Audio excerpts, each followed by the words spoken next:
Resolving Work-Related Conflicts by Angie Featherston.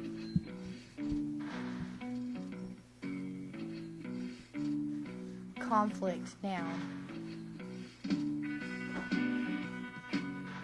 A fight, battle, or war, an armed conflict.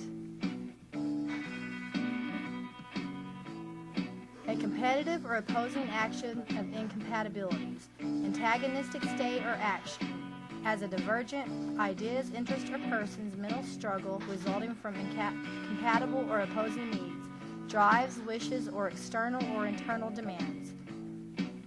The opposition of persons or forces that gives rise to the dramatic action in a drama or fiction.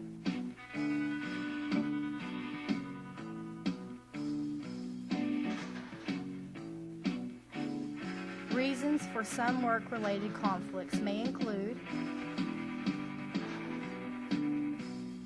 interdependence conflicts, bad boss, difference in style, co-worker who bullies, differences in background and or gender, mean customers, differences in leadership, differences in personality, and even sexual harassment. Let's face it, you are not always going to see eye to eye with everyone you work with.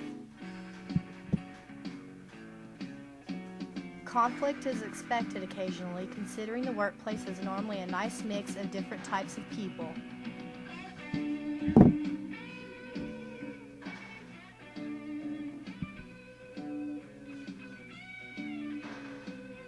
Conflict can be a good thing.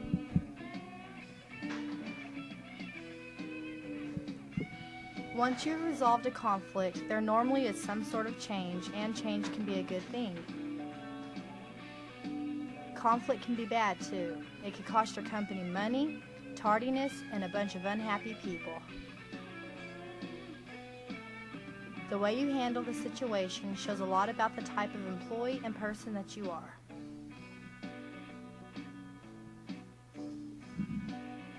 How would you deal with your work-related conflict?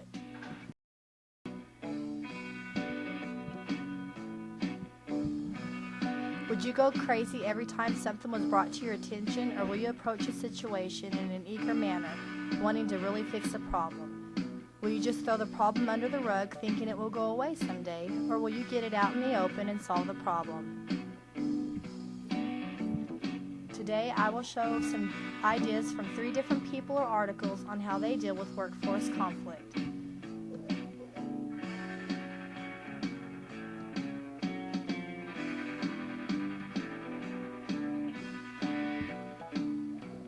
One lady says she follows these simple steps.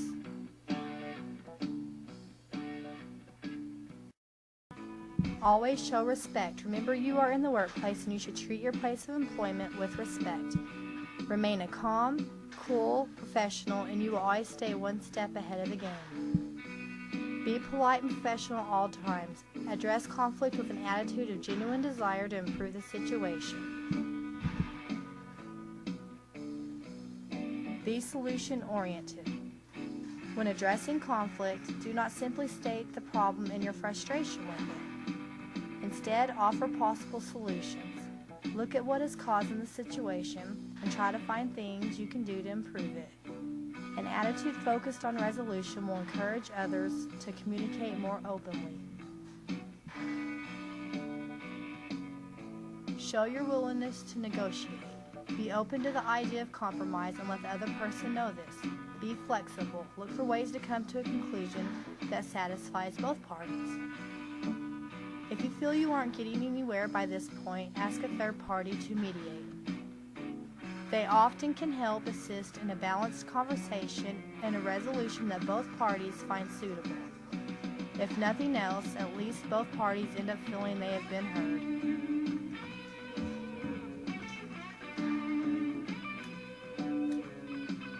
Be willing to back down. Consider what is important about the conflict. Many times people get caught up wanting to be right and they don't realize how small the disagreement is. Consider the consequences of what will happen if you continue to argue. If it appears that your relationship with this person may be gravely and permanently damaged, you may want to re-examine your stance. If this is a person you respect and value, you may want to consider backing down in an effort to keep the peace. You don't want to lose a person you care about over something that is not that important to begin with.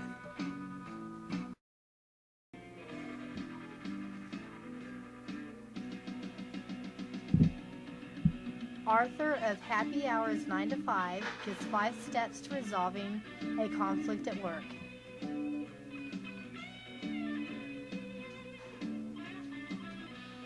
Realize that conflicts aren't inevitable at work. They are going to happen.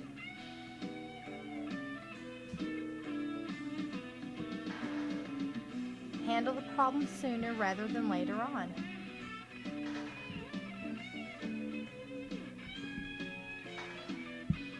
Ask.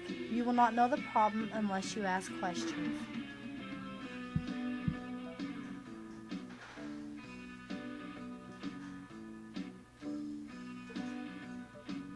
Giraffe language. The giraffe language is nonviolent, compassionate language. Giraffe language is communication from a caring heart. The giraffe is used as a symbol because the giraffe has the largest heart of any land animal, weighing in at 26 pounds.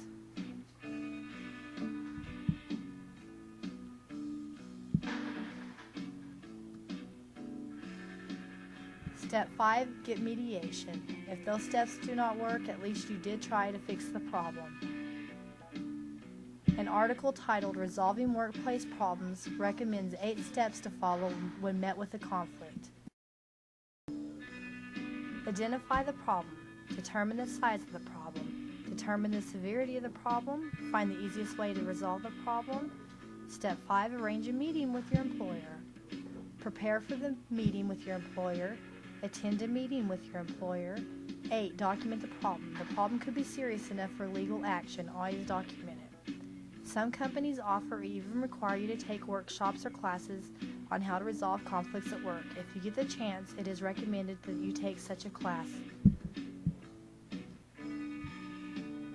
If your company does not offer this type of workshop, suggest that you all, as a group, take one. Do not be afraid to speak up and make suggestions.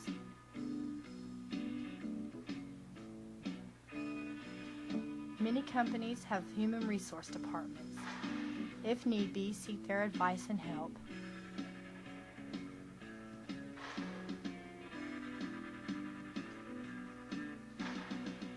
Always know the laws. Some issues may need to be handled by the law rather than yourself, just depending on the circumstances and severity of the problem.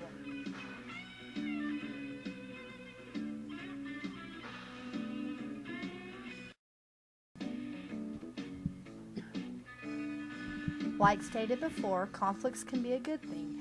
Not only does it bring about change, it also teaches you how to handle problems. It can turn an unhappy workplace into a happy workplace. It can save your company money in the long run, and it can lead to better health and happiness.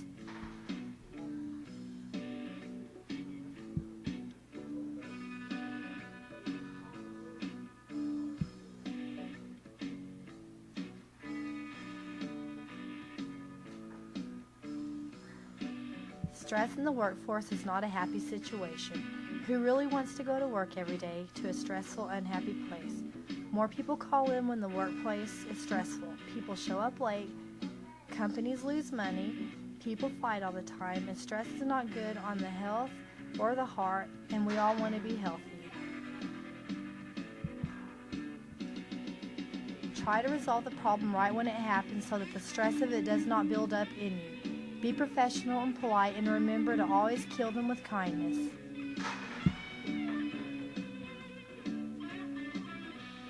Be respectful. You are no longer in high school. Communicate and do not be afraid to speak up. Don't gossip.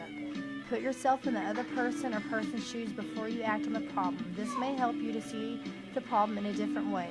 Admit when you are wrong. We all make mistakes. Treat people like you want to be treated, and remember what comes around goes around. If you are a supervisor, make rules and consequences and stick with them. Remember that you are There are rules, and if you break them, there will be consequences.